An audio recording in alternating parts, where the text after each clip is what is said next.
بسم الله الرحمن الرحيم الحمد لله وكفى وسلام على عباده الذين اصطفى أما بعد. Welcome back to our Learning the Arabic of the Quran series. This is part 8 and we're going to continue with Ilm al-Sarf, the science of verb conjugation, and we're going to do a little bit more about the past tense verb in classical Arabic. And I just want to remind you again that learning a new language takes a lot of patience. It takes a lot of learning, takes a lot of effort, and I am going to try to make it as easy as possible for you. And but at the end of the day, there is memorization involved, and there's work and effort involved. There's homework involved as well. And so take your time listening to each part and also uh, view each part multiple times if you have to, and do the homework that's given to you at the end of each class, and inshallah you will be able to progress quickly. Remember, we're students for life, right? So it doesn't matter what age you are, you're a student for life, and you're gonna try your best to learn as much as possible. Our job is to learn. As long as you're learning, Allah will forgive you your shortcomings. Um, my teacher's teacher, I had a teacher's teacher um, who all the way till he passed away in his 90s. He would, whenever he would be asked for his occupation, he would write student. Right? So even in his 90s, when he would apply for a visa anywhere, or anything like that, when they would ask him for his occupation, he would put student. And he always considered himself a student for life. So even though he was a teacher, actually, and he taught so many of my teachers, he always considered himself to be a student. And so that's how we are as well. So anyways, what we're going to cover in this class is the present perfect and past perfect. These are two terms that are used in English grammar, present perfect and past perfect. In Arabic, they're known as Madi Qarib and Madi Ba'id. Urdu as well, you say the same, Madi Qarib, Madi Ba'id. Madi Qarib refers to that portion of the past that is closer to the present.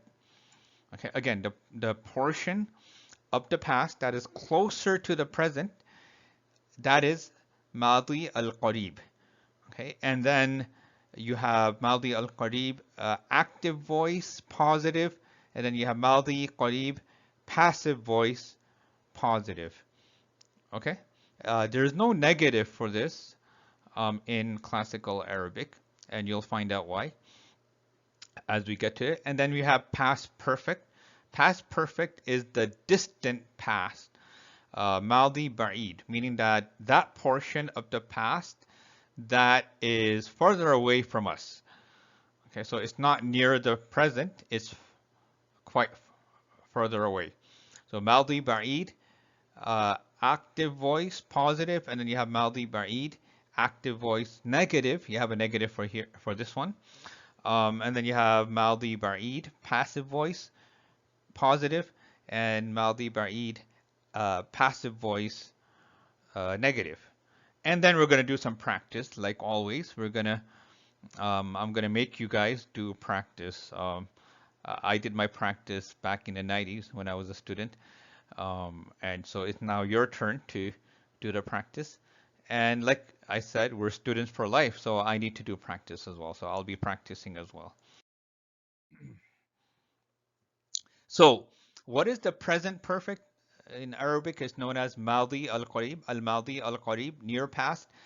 Adding the particle qad, you're going to add qad to both the active and passive voice conjugation tables for the past tense will alter the simple past tense to a present perfect tense.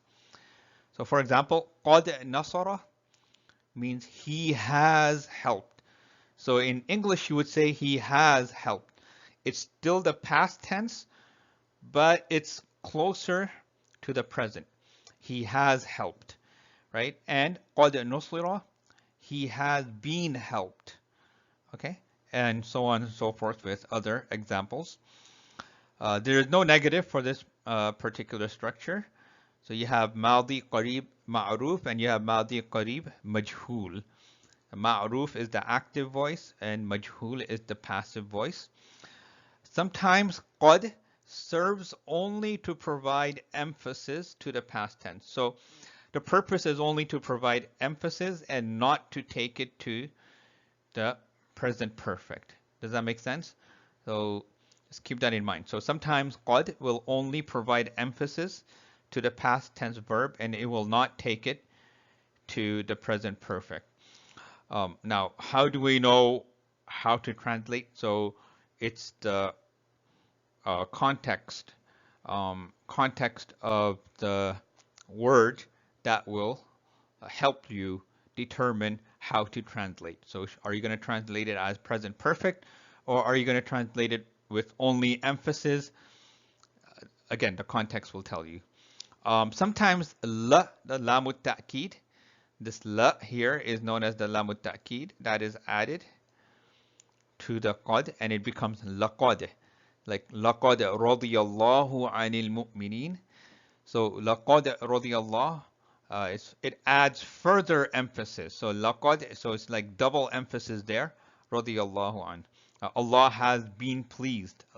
Okay, Allah was pleased or Allah has been pleased. Laqad radiyallahu, Allah has been pleased with the believers. And this is in reference to the pledge of allegiance that they gave to the Prophet ﷺ under the tree at the time of Hudaybiyah, before the Treaty of Hudaybiyah was signed. Anyways, so this is the table. We're now going to go through each one separately because by now you already know the table. We're just going to look at the table from number 1 to number 14. قَدْ فَعَلَ, he has done, or you can also say it has done, depending on, again, the context. قَدْ فَعَلَا, they have done. قَدْ فَعَلُوا, they have done. قَدْ فَعَلَتْ, she has done. قَدْ فَعَلَتَا, they have done. قَدْ فَعَلْنَا, they have done. قَدْ فَعَلْتَ, you have done. قَدْ فَعَلْتُمَا, you have done. قَدْ فَعَلْتُمْ, you have done. قَدْ فَعَلْتِ, you have done. قَدْ فَعَلْتُمَا, you have done. قَدْ فَعَلْتُنَّ, you have done. قَدْ فَعَلْتُ, I have done. And قَدْ فَعَلْنَا, we have done. Okay, so this is ماضي قريب معروف. Okay, so all you're doing is adding قد at the beginning of the past tense verb and you're making it into present perfect. So قد will make the simple past tense into present perfect tense. Okay, and this is the majhul. Okay, for the same present perfect. قد فعل, قد فعل, قد فعلوا, قد فعلت, قد فعلتا, قد فعلنا, قد فعلت, قد فعلتما, قد فعلتم, قد فعلت, قد فعلتما, قد فعلتن, قد فعلت, قد فعلنا. So he or it has been done, they have been done, they have been done, all the way till the end. Okay, so this is the majhul or the passive voice for the same.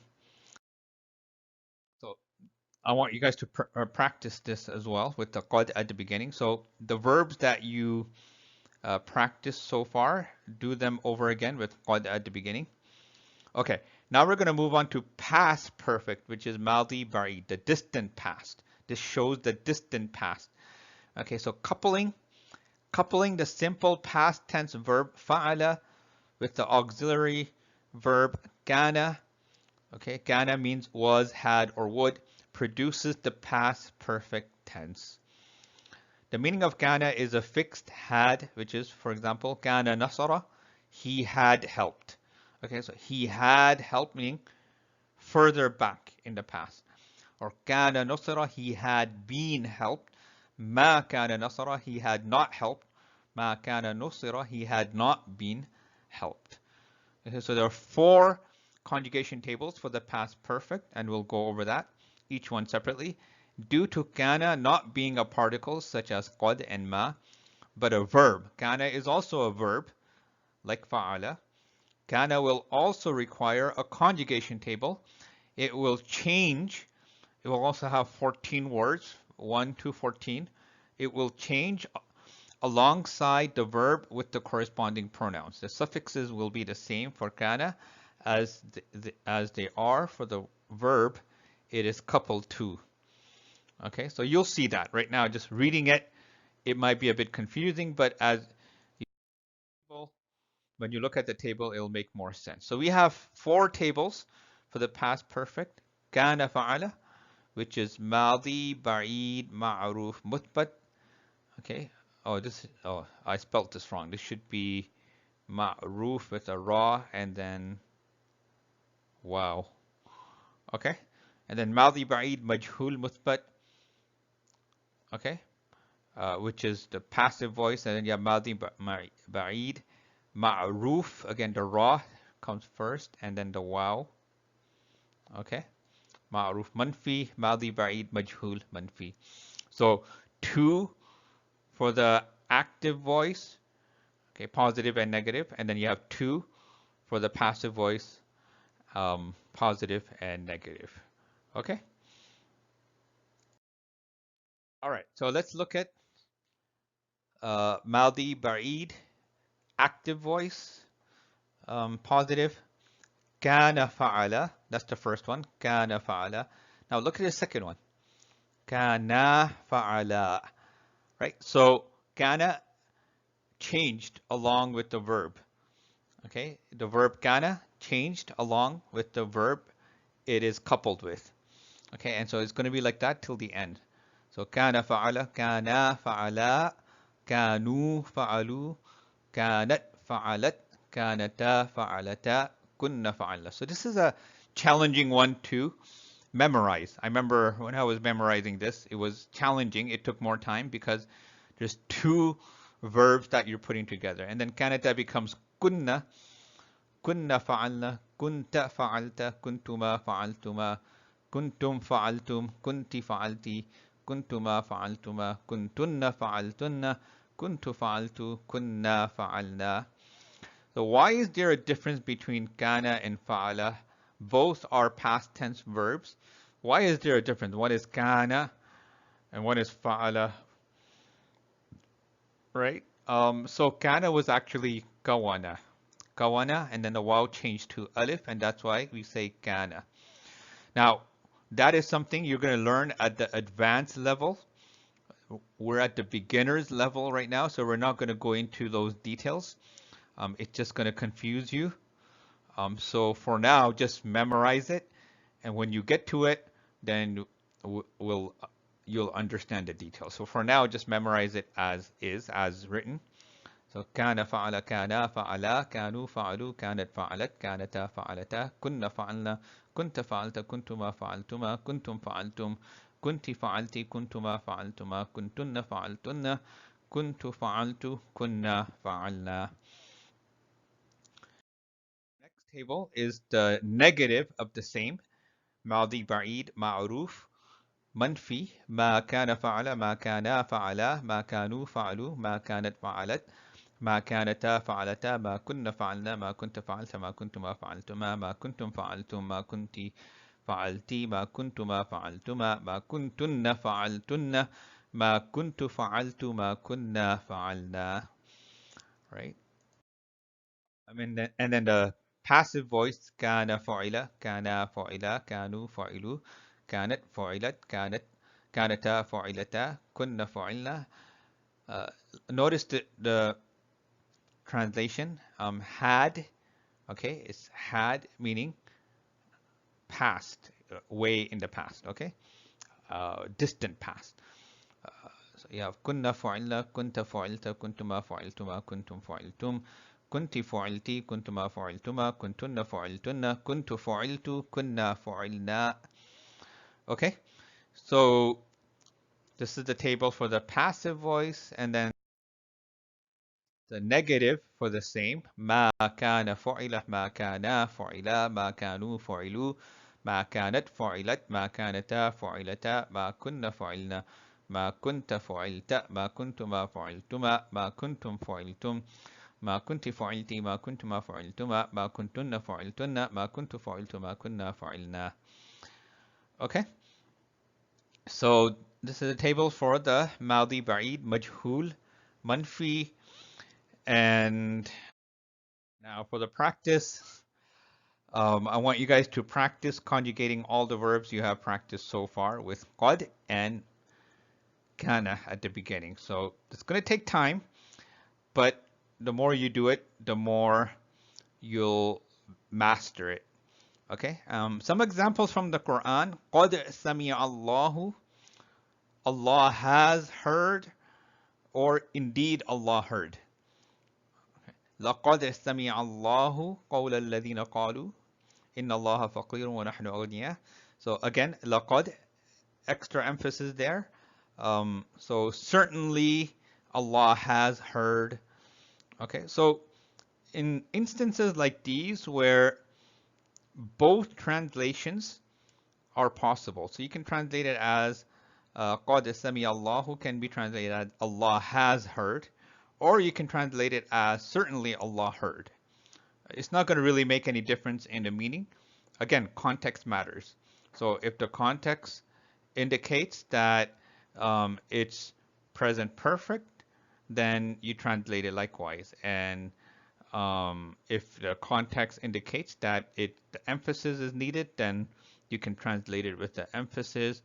Or in some places, both can also work. Both possibilities can work. And then we have لَقَدْ رَضِيَ اللَّهُ. Allah has been pleased. Certainly Allah has been pleased. لَقَدْ نَصَرَكُمُ اللَّهُ. Certainly Allah helped you, or Allah has helped you. This is concerning two places, in Battle of Badr and Battle of Hunain. قَدْ سَلَفْ. It has passed. قَدْ سَلَفْ. It has passed, meaning the time has passed. قَدْ عَلِمَ. قَدْ عَلِمَ كُلُّ أُنَاسٍ مَشْرَبَهُمْ. So every tribe knew, okay, of its place to drink, place of mashrab, place of drinking. قَدْ عَلِمَ كُلُّ أُنَاسٍ. Every tribe has known its place of drinking, okay, where to drink water from. And so these are examples of present perfect in the Quran. I could not find any examples of past perfect in the Quran with kana. Kana coupled with a past tense verb. I could not find any examples in the Quran off the top of my head. There may be. I'm not saying there aren't any examples. I'm just off the top of my head, I could not find any examples. And so that's why we don't have any examples for that. What I want you to do is practice with the verbs you have practiced so far and practice conjugating, inshallah. The more you practice, the more effort you put into it, and the more dedicated you are, Allah's help will be with you, and Allah will make it easy with you. And we conclude this class. What we covered in this class is the present perfect tense and the past perfect tense with the simple past tense verb in classical Arabic. وآخر دعوانا أن الحمد لله رب العالمين وصلى الله تعالى على خير خلقه محمد وآله وأصحابه أجمعين برحمتك يا أرحم الراحمين. السلام عليكم ورحمة الله وبركاته.